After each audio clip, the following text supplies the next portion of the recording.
Hey, this is David Charette with Britto Charette, and we've got another entry in cooking in the time of COVID.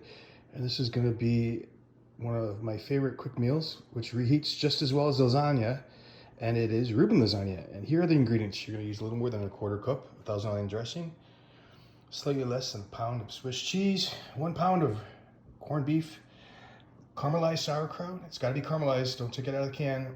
And then we've got my favorite pumpernickel, and I don't do anything but pumpernickel. And then at the end for dinner, a lovely glass will be coming out of this beautiful bottle of red wine. So now we're going to toast each side with a little bit of butter.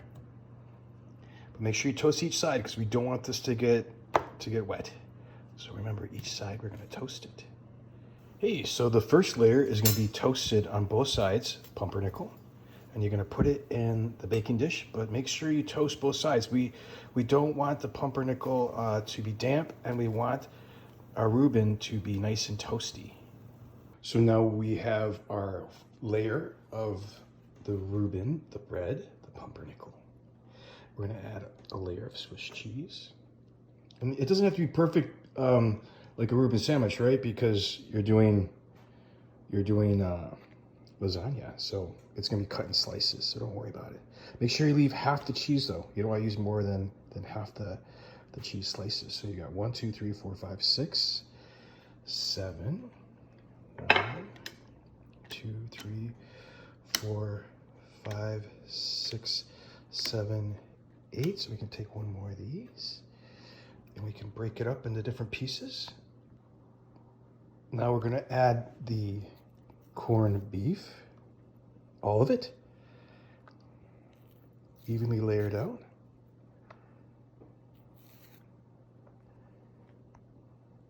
Now we're going to add our layer of sauerkraut and use a slotted spoon. We want to limit the amount of moisture that we're adding to the Reuben. Remember, we want it to be crunchy, not moist. Now we're going to add the layer of Thousand Island dressing. And then you're going to evenly get it all over. And then we are going to add the pumpernickel and then top it with a Swiss cheese. Yes, top it with a Swiss cheese.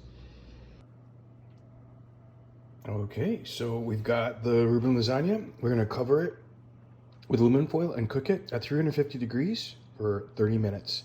Then we're going to take the aluminum foil off and cook it for approximately another 20 minutes, until it's a little golden brown on top. But you don't want to burn this because it's Swiss cheese. So here we have the Reuben lasagna. We have some gas. And I also want to just bring this up. This is a recipe that was inspired by Joe Transvinsky, a really good friend of mine from Aquinas, who passed away. And I was able to go to his wedding. He was a very good friend in college. And Joe's family actually gave me the idea of Reuben lasagna. So this is also a tribute to Joe.